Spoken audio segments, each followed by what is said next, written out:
our beloved Boss Mike Cervera.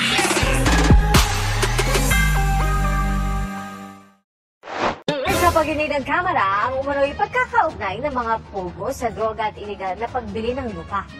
Kasama sa naungkat sa pagdinig ang pangalan ng isang dating presidential advisor. Saksi, si Tina Panganiban. Eto na mga kababayan. Sangkot na naman yung alin, yung isang anak ko. Kadikit na naman ito ni Digong. Alam nyo kung sino? Maha Christine Villa. Thank you naman po. Sandra Valdez. Opo daming good news. Dami! Nako, sino kaya ito? Na advisor ni Digong. Sino? Mukhang iba, hindi si Butanding, hindi. Perez.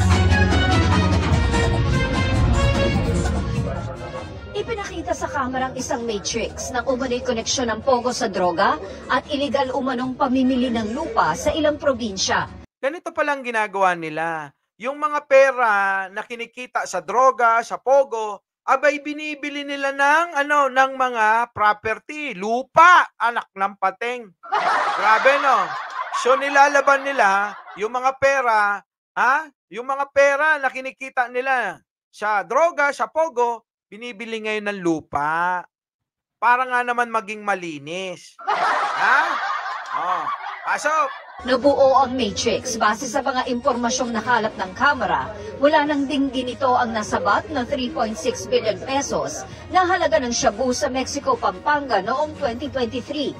Parang si Michael Yang ito. Kung hindi ako nagkakamali mga kababayan, Michael Yang ito. Sabi ni Fernandez, may mga kapwa incorporator ang may-ari ng warehouse kung saan nasabat ang droga na konektado sa iba't ibang korporasyon. Gaya ng Pharmaly na nasa... Ayan na, Pharmaly. Nako, Michael Yang! Grabe si Michael Yang talaga, no? Baka naman kasosyo talaga ni Digong. Diba? Sige, tuloy. Tangkot sa umano'y overpriced na medical supply sa pamahalaan noong COVID pandemic. Ayan na nga yun. Ginawa nilang pera, Nandiyan na rin si Mama Mi TV. Grabe. Diba? Bilyon, ang pera na dinugas nila dyan. Pasok. Ang financer sa Pharmaly is Michael Yang. There seems to be... Ala ka, Michael Yang nga! There seems to be a link doon sa usapin ng pagmamay-ari ng droga doon sa mga kumpanyang ito. A link, no? Doon sa usapin ng pagmamay-ari ng droga doon sa mga kumpanyang ito.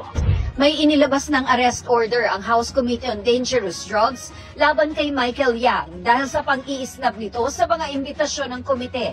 Tumanggi ang abogado ni Yang na si Attorney Raymond Fortun na magkomento tungkol sa matrix. Talagang bigatin pa talaga yung kinuhang abogado. Si Fortun, mga kababayan kilala yun, si Fortun, Kilala yan na, mga taga-Naga yan taga Bicol.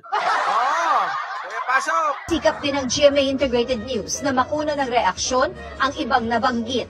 Sabi pa ni Fernandez, ang kapatid ni Michael Yang ay katransaksyon ni suspended Bamban Mayor Alice Go. Ala, yung kapatid! Grabe yung dami nilang pera. Kaya gagawin nila sa maraming pera. Cornelius Corbera. Gabi TV.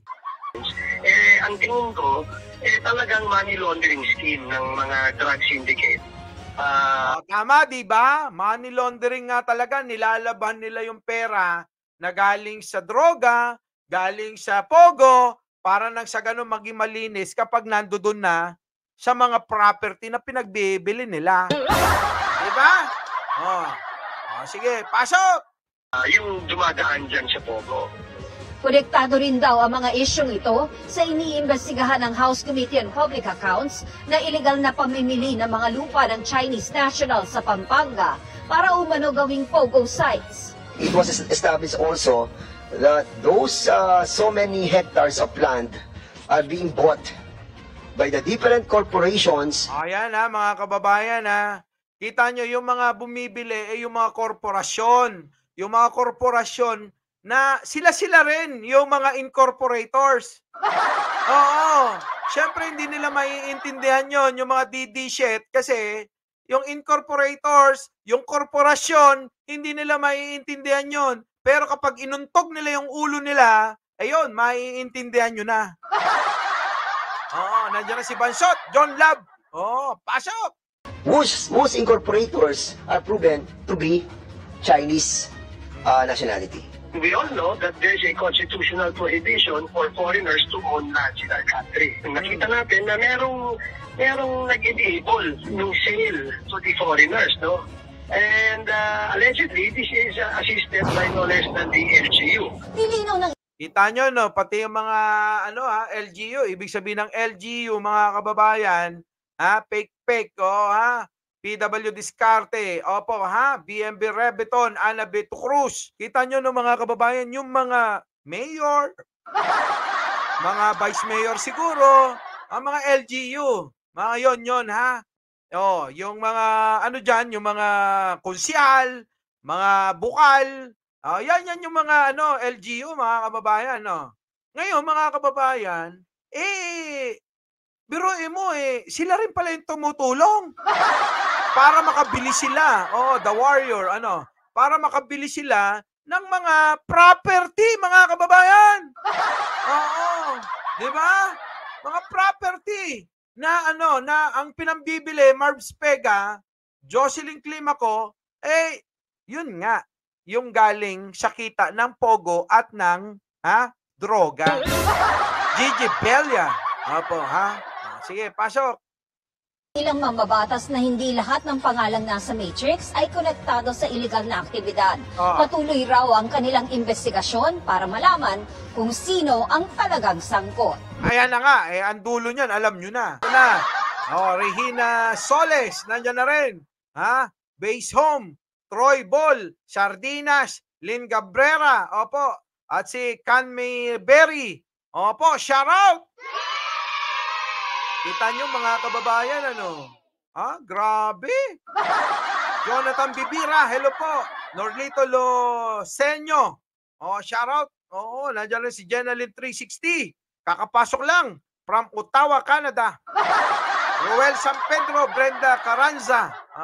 Grabe. Siya, ito na. Yan naman ngayon sa Pogo, mga kababayan. Grabe, no? Grabe talaga itong mga Alam nyo, Rene Baguio, ito ang problema ngayon. Kasi, Kok Sasero, parang ang tutunguhin nito si Digong. Si Digong at si Digong pa rin, Bigo Live Official, si Digong. Oo. Ang tutunguhin ng dulo nito, nuulit ko lagi yan, mga kababayan. Our beloved Boss Mike